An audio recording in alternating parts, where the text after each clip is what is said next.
The notification on my phone didn't just vibrate, it felt like a cold splash of water. My father, Marcus, had sent a group text to what he considered the core family.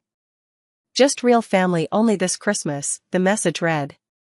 "No outsiders, no distant relatives, and Elena, since you're so busy with your little art projects in the city, we've decided to keep the guest list tight at the house this year. I'm sure you'll find something else to do." I stared at the screen, the familiar sting of being the daughter from his starter marriage rushing back. Ever since he married Sylvia and had 2 sons, I had been relegated to a secondary character in his life. He viewed my life in the city as a struggle, unaware that my little art projects were actually a front for a high-end architectural design firm that had quietly revolutionized luxury living spaces for the global elite. For years, I had kept my success a secret to avoid his inevitable requests for loans to bail out his failing construction business. I took a deep breath, my fingers hovering over the glass. I didn't argue. I didn't beg. I simply typed, "Okay, no problem. Enjoy your quiet holiday." As I hit send, I looked out the floor-to-ceiling windows of my penthouse.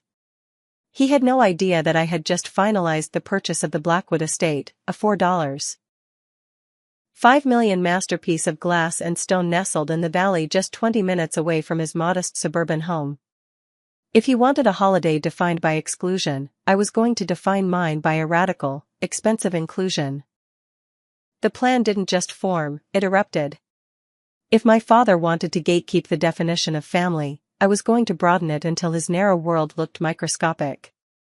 I spent the next 48 hours on the phone, reaching out to every person Marcus had deemed unworthy over the last decade. I called my Aunt Sarah, his sister, whom he hadn't spoken to since she married a man he considered below their station.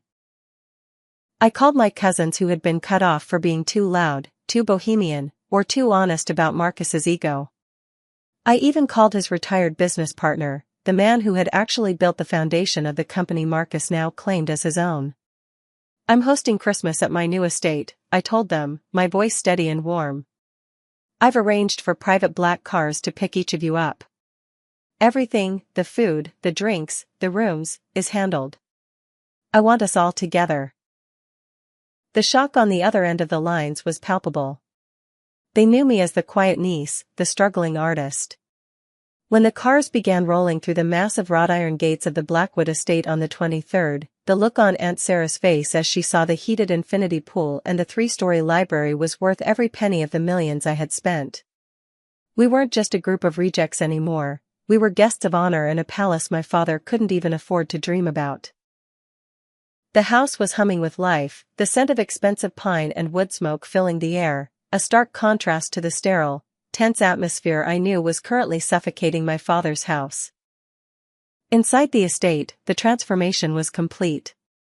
I had hired a world-class catering team and a professional decorating crew who had turned the grand ballroom into a literal winter forest. As my guests settled in, the questions started. "Elena, how on earth did you afford this?" my cousin Leo asked, staring at the original Basquiat hanging in the hallway. I smiled, leading them toward the dining hall where a 20-foot table was set with heirloom silver. "I stopped waiting for permission to be successful, Leo," I replied. "Turns out, the world pays quite well when you design the buildings they want to live in." I shared the truth with them, how I had built my firm under a corporate pseudonym to keep my father's greed at bay. They were stunned, but more than that, they were proud. We spent the evening sharing stories of how Marcus had diminished each of us to make himself feel larger. For the first time in my life, I felt the warmth of a family that wasn't transactional. But as the champagne flowed, I remained focused on the clock. I knew that my father's tight-knit Christmas Eve dinner would be wrapping up soon. Sylvia would be showing off her mid-range jewelry, and my father would be lecturing his sons on the importance of legacy. He had spent his life building a wall around his ego, and I was about to drop a bomb right over the top of it. I pulled out my phone and signaled the professional photographer I had hired for the event.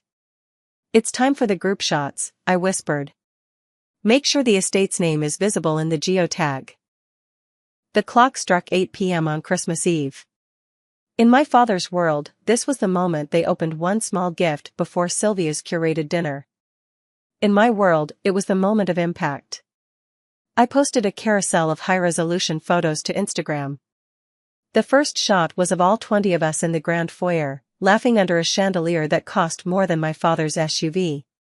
The second was a drone shot of the estate, glowing like a jewel in the snowy valley. The third was a candid of me and Aunt Sarah, clinking glasses in front of the massive fireplace. I tagged the location, the Blackwood private estate. My caption was simple: so grateful for the real family that showed up this year. No gatekeeping, no exclusions, just $4.5 million worth of love and a lot of room for everyone who was told they weren't enough. Merry Christmas to those who know where they belong. I set my phone on the marble kitchen island and walked away. I didn't have to wait long. Within 10 minutes, the first like came from one of my father's business associates. Then another from his golf partner. The social circles in our town were small, and news of a multi-million-dollar estate purchase by the struggling artist's daughter was going to spread like wildfire. I returned to my guests, ignoring the first few vibrations of my phone. I led the group in a toast to new traditions, while in the background, the silent digital storm began to gather strength. My father's curated, exclusive world was about to be eclipsed by the very person he had tried to dim. By 10 p.m., the phone wasn't just vibrating, it was dancing across the counter. The notifications were a relentless stream of confusion, anger, and desperation. I finally picked it up to see the carnage. There were 42 missed calls, most from my father, but a significant handful from Sylvia and my stepbrothers. The text messages were a goldmine of shifting tones. The first few from Marcus were condescending. "Elena, what is this prank? Where did you take those photos? Don't be embarrassing." Then, as he likely realized the location was real and his friends were calling him to ask why they weren't at the Blackwood party, his tone turned frantic. "Elena, answer me. Is that Sarah? Why is my sister at a house I've never seen? Who paid for this? Answer your phone." The final messages were the most telling. Sylvia had chimed in with a passive-aggressive, "We're all so confused, honey, we should all be together tonight. Tell us the address and we'll bring dessert." I felt a wave of calm wash over me. The power dynamic that had dictated my entire life had shattered in the span of 2 hours. They weren't calling out of love, they were calling because I had acquired a currency they valued more than blood: status. I stepped out onto the heated terrace, the crisp night air hitting my face. I finally dialed my father back. He picked up on the first half ring, his voice tight and breathless. "Elena? What the hell is going on? People are calling me asking about a mansion. Where are you?" I smiled into the dark. "I'm at home, Dad. My real home. The one where everyone is welcome." "I'm coming over there," my father barked, his voice cracking with a mix of authority and desperation. "We're all coming. We need to discuss this lack of transparency. You can't just buy a place like that and not involve the head of the family." I let out a soft, genuine laugh that seemed to stun him into silence. "You aren't the head of this family, Marcus," I said, using his first name for the first time. "You're just a man who tried to make his daughter feel small so he could feel big. And no, you aren't coming over. I told you I understood your need for a tight-knit circle. Well, I've built my own. And you didn't make the cut." I hung up before he could respond and immediately blocked his number, along with Sylvia's. I walked back into the ballroom where the music was swelling and my unwanted family was dancing.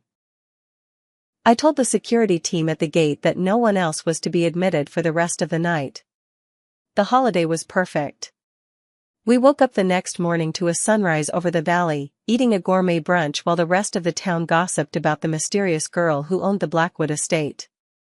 My father tried to show up at the gates later that afternoon, but he was turned away by a polite, armed guard. He eventually sent an email, a long, rambling apology, but I didn't need it. I had replaced his approval with my own sovereignty. I kept the estate, not as a weapon, but as a headquarters for a family defined by choice. My little art project had finally built a masterpiece, a life where I was finally the one holding the keys.